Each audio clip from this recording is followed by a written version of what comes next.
આજનો દિવસ આખો દી હોસ્પિટલમાં જ ગયો. તોય રહી ગયું જવાનું પાછું. હજી જમવાનું બાકી છે. પેલા પીવો ચા. ફાઇનલી અમે આવી ગયા છીએ હોસ્પિટલેથી. માથું દુખવાનું ચાલુ થઈ ગયું બેયને, મને નિકુંજને.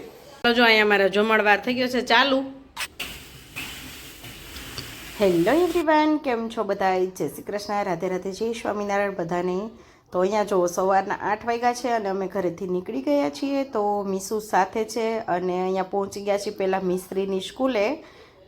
મિસ્ત્રીની સ્કૂલે મૂકી અને અમે જાય છીએ હોસ્પિટલે. તો અહીંયા મિશ્રીબેન કટ ટુ કટ ટાઈમ પર પહોંચ્યા છે. તો જો દોડીને ભાગે છે કેમ કે ક્લાસ ટીચર પછી થોડાક ખીજાય ને એટલે. અને અહીંયા અમે નીકળી ગયા હોસ્પિટલ જવા માટે. તો હોસ્પિટલ આજે એટલા માટે જવું છે કે જો તમે જોઈ લો હેલ્થ ચેકઅપ માટે. તો ફૂલ બોડી ચેકઅપ છે આજે અમારું. તો અમે પહોંચી ગયા છીએ હોસ્પિટલ ને હોસ્પિટલ એટલી બધી મોટી છે કે નીચે ઉપર કરી અને એટલા ધક્કા ખાવા પડે. ફાઇનલી અહીંયા બ્લડના રિપોર્ટ થઈ ગયા અને પછી અમને અહીંયા નાસ્તો આપ્યો છે. તો નાસ્તો કરી લઈને પછી હજી બ્લડના રિપોર્ટ થશે, પછી હાર્ટ ચેકઅપ છે અને હજી ઘણા બધા રિપોર્ટ બાકી છે. તો અહીંયા ફાઇનલી અમે આવી ગયા છીએ આઈ ચેકઅપ માટે. વાગી ગયો છે માન્યાને ઘરે મૂકી લેવા. 1 વાગી ગયો છે, હજી એક રિપોર્ટ બાકી છે. તો ગાઈસ જો વાગ્યા છે 2:30 અને હવે અમે ઘરે પહોંચ્યા છીએ. હજી તોય રહી ગયું જવાનું પાછું. માનું ઘરે હતી. અમે કીધું માનું શું કરતી છે. આટલું બધું મોડું થાય એવી ખબર નહોતી. રાતે જ કીધું તું માન્યાને હાલ તો ચા આવી જઈને આવડે. Mummy surprise. હજી જમવાનું બાકી છે. પેલા પીવો ચા કેમ કે ચા મળ્યો નથી અમને આવી જાય એટલે માથું દુખવાનું ચાલુ થઈ ગયું બેયને, મને નિકુંજને. મમ્મી એટલે આપણે પેલા ચા મૂકી દીધો છે. ત્યાં નાસ્તો તો હતો, ચા હતો પણ અમે ચા ત્યારે પીધો નહીં ને પછી પાછા જતા હતા. તો ઓલી બીજી સિસ્ટર કે ચા પછી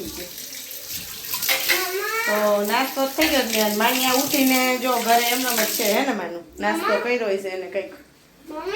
અમે લેતા આવ્યા છીએ મિલ્સ. વાગી ગયા 2:30 એટલે હવે રસોઈ ક્યારે બનાવી. તો મિલ લઈ આવ્યા છીએ. સરપ્રાઈઝ. શું સરપ્રાઈઝ? કરી લીધું, આવડી ગયું બોલું. Very good.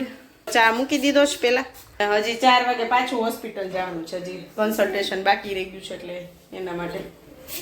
તો ફૂલ બોડી ચેકઅપ થઈ ગયું આપણું. ભૂખ લાગી છે. જો અહીંયા એટલી પ્રકારનું મિલ્સ આવ્યું છે. એટલી પ્રકારના આઈટમ્સ આવી છે એક મિલમાં. હા, એક જ મિલ. સાંભાર ને શાક ને વઘારેલું દહીં ને રસમ ને શું કહેવાય દાળ ને સાદું દહીં ને પછી આમાં ઓલું ક્યાં ગયો હજી ઓલા કુરમુરા જેવા તઈ ચિપ્સ. અહીંયા ચિપ્સ છે હજી કાઢી નથી. આમાં ચિપ્સ ને એક મિલમાં એટલું બધું આવે. અમે 4 જણા ખાશું ને તોય હજી વધશે. શું થયું તને? હા રે માન્યા ચાલો અમે પાછા જાય છીએ હો હોસ્પિટલે. હજી રહી ગયું છે બાકી. ન્યા ન હોય કંટાળો આવે. દીદી છે જ ઘરે જો. હજી જવાનું છે કાની. આજનો દિવસ આખો દી હોસ્પિટલમાં જ ગયો. કાઈ નહીં, ખાલી ચેકઅપમાં ખાલી. ત્યાં જઈને બેહી તેવું લાગે બીમાર થવાય. એવું જ લાગે છે. ત્યાં જઈને તો માથું દુખવા માંડ્યું. ચા નો મેળો ને માથું દુખવા માંડ્યું. ચાલો હવે જો જમીને બધું કામ કરીને ફ્રી થઈ ગઈ. મેં પોતા થઈ ગયા, કપડાં બપડા ધોવાઈને સુકવાઈ ગયા, એવું બધું થઈ ગયું. પોતાય નહોતા ત્યાં. સવારે ખાલી કચરો વાળ્યો તો 8:30 તમે વયા ગયા હતા.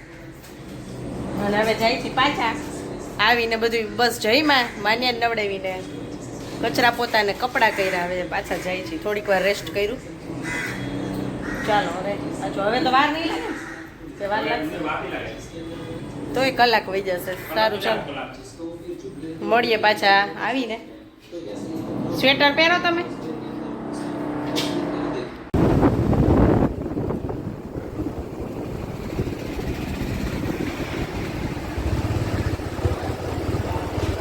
ઓલી નીચે રખડે.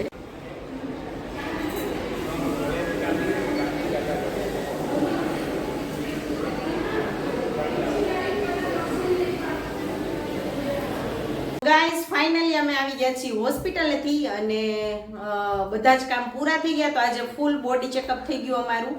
તો સવારે 8 વાગ્યાના લઈને ગયા હતા તો 2 વાગ્યા સુધી રહ્યા ને તોય અમારા કામ પૂરા નહોતા થયા. તો એ કન્સલ્ટેશન અને ડાયટિશિયન 2 વસ્તુ બાકી રહી ગઈ હતી. પછી કીધું ચાલો હવે ભૂખે લાગી છે અને મિશ્રીને લેવાનો પણ ટાઈમ થઈ ગયો. તોય મિશ્રીને છે ને 10 મિનિટ ત્યાં ઊભું રહેવું પડ્યું હતું, કેમ કે અમે બીજી સાઈડથી આવીને એ સાઈડ સ્કૂલનો જેટલો બધો ટ્રાફિક હોય ને કે ફસાઈ જઈએ એમાં, નહીં તો અમે ટાઈમ ટુ ટાઈમ જ હતા. તો સારું ચાલો પાછા આપણે હોસ્પિટલની વાત ઉપર આવી જઈએ. તો બધા જ રિપોર્ટ થઈ ગયા અને ડૉક્ટર સાથે બધી વાતચીત થઈ ગઈ. મારા નિકુંજના બધા જ રિપોર્ટ નોર્મલ આવ્યા છે. તો મારો ખાલી છે ને પ્રોટીન છે એ મતલબ બોર્ડર ઉપર છે, તો પ્રોટીનનું થોડુંક ધ્યાન રાખવાનું છે આપણે. એટલે મેં કીધું મને બોડી પેઇન ને એવું થાય ક્યારેક ક્યારેક, તો શું છે તો કે તમને પ્રોટીન થોડુંક મતલબ ઓછું છે એમ કહેવાય.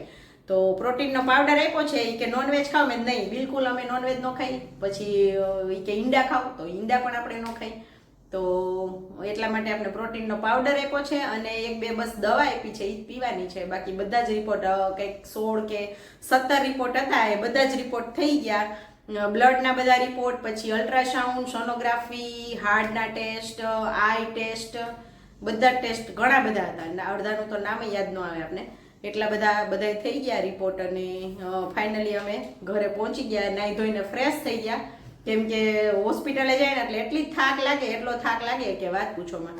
અને જો અહીંયા ચાંદલો પણ કર્યો છે તો આપણે આવ્યું છે મેરેજનું ઇન્વિટેશન. તો અહીંયા આપણે હવે સાઉથના મેરેજ પણ કરી લઈએ. તો જાસુ મેરેજમાં તો તમને એ વ્લોગ પણ જોવા મળશે.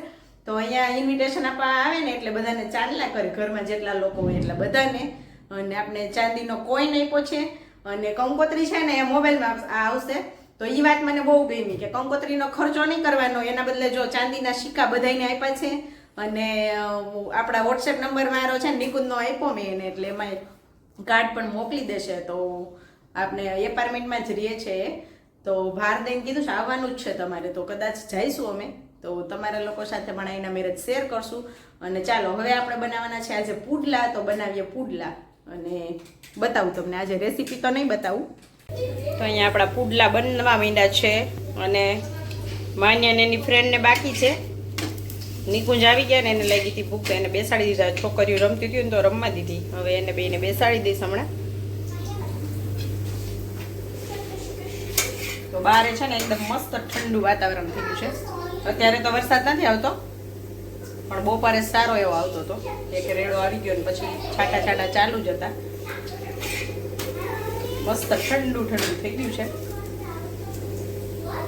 બેને બેસાડી દીધું છે.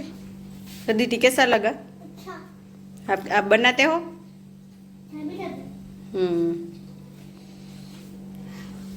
માનો કેવું બન્યું છે? મસ્ત.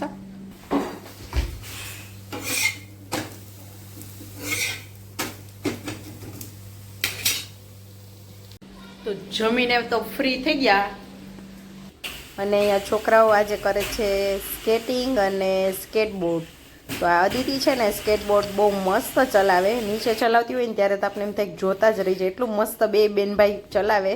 તો મને એમ થાય છે કે હું માન્યા મિશ્રી માટે લઉં, કેમ કે માન્યા મિશ્રી બેયને છે ને સ્કેટિંગ આવડે છે. તો કદાચ મેં કીધું એને આવડી જવા જોઈએ, એટલે મને મન થઈ જાય છે લેવાનું. તો જોઈ લેશું કે શું, થોડું રિસ્કી છે પણ જો આવડી જાય તો કાંઈ વાંધો ન આવે. Very good, very good, very good. હે એક્સિડન્ટ.